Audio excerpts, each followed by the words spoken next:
Hey guys, Boris from BK Forex. Great to be with you as always. Please note the following video is for educational purposes only. No claim is made as to the accuracy or efficacy of any trading strategies contained in this video. And as always, do your own research. Well, it's been a super week, another super week for flow trading. Anybody who's done flow trades this week knows how well they worked. Virtually every single strategy was profitable, whether it was the long scalp strategy, the classic run to the zeros, whether it was the meat of the trade, which is taking the 50 to the 75, or the 50 down to 25 with the 50 stop, or whether it was just taking the 00 for 25 TP with the 50 stop. Every one of them worked. As a matter of fact, I think the meat of the trade, which was the sort of middle of the road strategy, worked best. You had 6 out of 7 winners this week on that strategy. I know some of you have even sent me some of your robots that are testing the long scalp strategy and how well that's performed. I run the long scalp strategy in a different account, so I don't really show any of those trades in this particular account, but of course they were profitable this week for me as well. But I do want to show you a couple of things that I did this week, and I also want to show you sort of, I think, the importance of trusting, simply just psychologically trusting the setup as it stands, because I think all of us have troubles with it, and I'll show you my own problems with trusting my own setups, ironically enough. Anyways, week started, a couple of trades here that kind of worked well. This is a classic meat of the trade. We take the 50 to 75, that works. Then I actually take another one here with the break at a zero back to 25. That one worked. Here's another meat of the trade to 50. This actually was, this was really me kind of screwing around. I took the 50, right, and we had a big downdraft on the trade. And my thought was, okay, if we're going to come back up to 50, that's going to give me confirmation that the flow is on my side. I'm going to double up on the position, but I'm going to take a very, very short TP target on that just to see if I can just sort of modify or at least ameliorate some of my risk. And I did. I took a very short target of just 10 TPs on this, made that, and then held the other half of the position, which actually suffered another big downdraft, and then finally made my target. I want everybody to actually see something very interesting. There are occasions where you're going to make money literally like right off the bat within the first 15 minutes of the trade, which is the pure momentum trade. You caught the move, you almost had no drawdowns, and you were perfect. But there are plenty of times where the market is going to vacillate, and this is the reason why I insist on having such wide stops, because if I were to have any tighter stops in any of these positions, all I would have done would have just simply lost money unnecessarily. Remember, it is not a question of losing money. You must always accept that fact. The critical thing you want to avoid when you're trading is losing money unnecessarily. And that usually means you have to give yourself wider opportunity to stay in the trade so that you don't get stopped out. One of the things that people always ask me is, well, what if I tighten my stops to half-half? Wouldn't I get a little bit less of a risk-reward but better rate of return? The unfortunate irony of that is actually no, because what happens typically is that, let's say we put a stop to 25, right? You get long at 25, you get stopped out once. You get long at 50, again it goes back down to minus 25, you get stopped out twice, right? You get long the third time, finally you make your plus 25.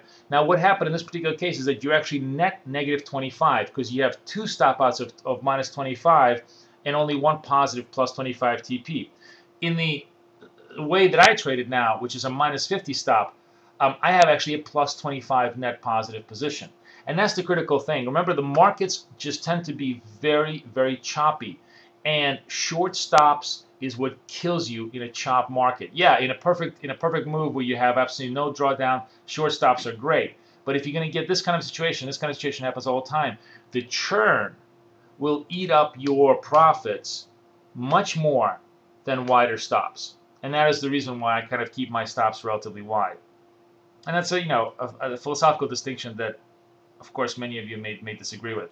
Now, what happens next actually is incredibly annoying. So, of course, Murphy's rule of law, the one day where I'm absolutely taken away from the desk in a massive amount of just all day long corporate planning meetings is the one day that the euro, of course, blows up, and I miss a huge amount of setups over here because I'm simply away from the trade. I took the meat of the trade here, obviously, but I'm missing 4 or 5 trades here during the day because I simply was not around. I mean, this move of 3 big figures was like a godsend for anybody who traded flow, and I know that many of you did. And it was a perfect example of how in a broadly trending market. Flow trades just really perform very well. I did take in Asia. My view was that, well, if we're going to break, if we're going to break the new lows, below 50 on the meat of the trade, we're probably going to have a good opportunity to make money. And I did go. I went to sleep. I laid out my entry orders, and I was able to manage this meat of the trade here. Then finally, here's the interesting thing. Now we have the reverse move, right? This is one of the interesting things, and this is where I think it becomes so hard.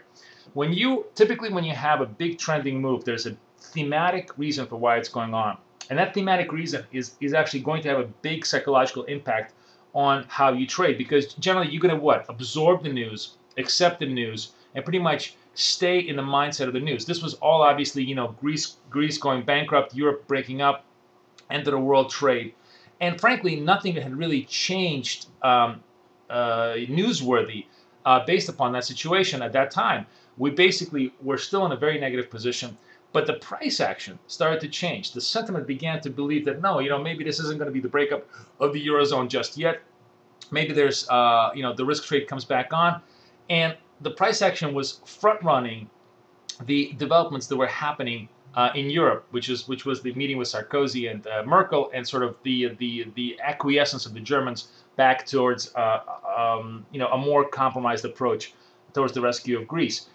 The hard part during these times is that you are still in the mindset of the news, but the price action obviously is already moving on and thinking about the next big theme, the counter theme that's developing.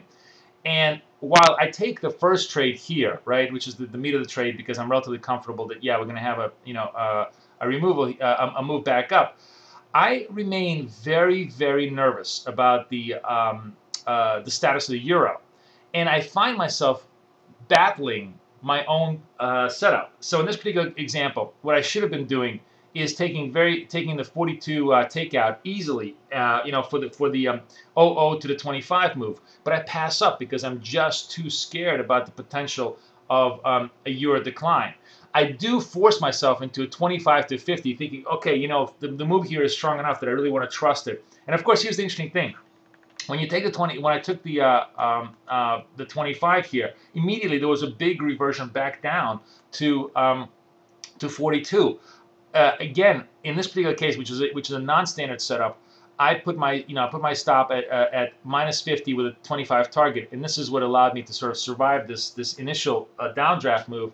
But here's the thing: I didn't even allow myself to go all the way to 50. I didn't allow myself to go all the way out into this trade because I was just too scared of the potential of the retrace. And of course, I gave up about, I think, a good 7 or 8 points on this particular trade because I didn't trust the flow as it went in.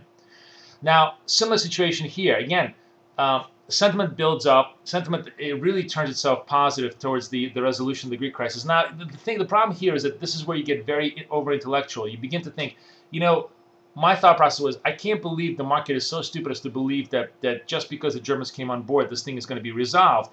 But remember, our job is not to be smarter than the market. Our job is to be in sync with the market. So I do, despite my own misgivings, take the 43 to the upside. But again, here, I fear the instantaneous rejection of the move, or sort of, the fear of the move, and I don't quite take the full 25. I took about 22 on the trade, on the move here. The key thing that I think I need to express here is, number one, typically, price is going to lead thematics. And you got to very often trust the price more than you trust your own analysis. This is very, very hard to do. It's very hard to try to admit that your knowledge may not be as great as the market's knowledge. And secondly, if you're going to trade the trade, remember there are reasons why you have certain rules in the setup. You got to trust it fully. Clearly, ironically enough, even though as the originator and the creator of these setups, I myself am still subject to a lot of these human frailties. But I wanted to share this with you because I'm sure many of you go through this, and I wanted to show you how defeating this can be in the end. Basically, remember, there are multiple trades we're all taking. You got to trust the setup. You got to let it go to its full fruition in order to make sure that your risk rewards are lined up with a long-term rate of return that you're trying to seek. And generally, if the price action is saying something different from what you think, the rule is you're probably wrong. Anyways, I'm wishing you guys the best of luck, the best of trading. hopefully another awesome week of trading. There's absolutely no doubt in my mind that volatility is going to reign next week. Who knows which way we go? We either going to drop through the 40s, or maybe we could come back and recapture the 45 on a hunky-dory, all risk on type of scenario. Whichever way we go, the price is going to tell us, and we're going to follow that price action because that's the way we trade flow. Wishing you guys the best of luck, the best of trading. This is Boris Schlossberg from BK Forex. See me at FX Flow on Twitter.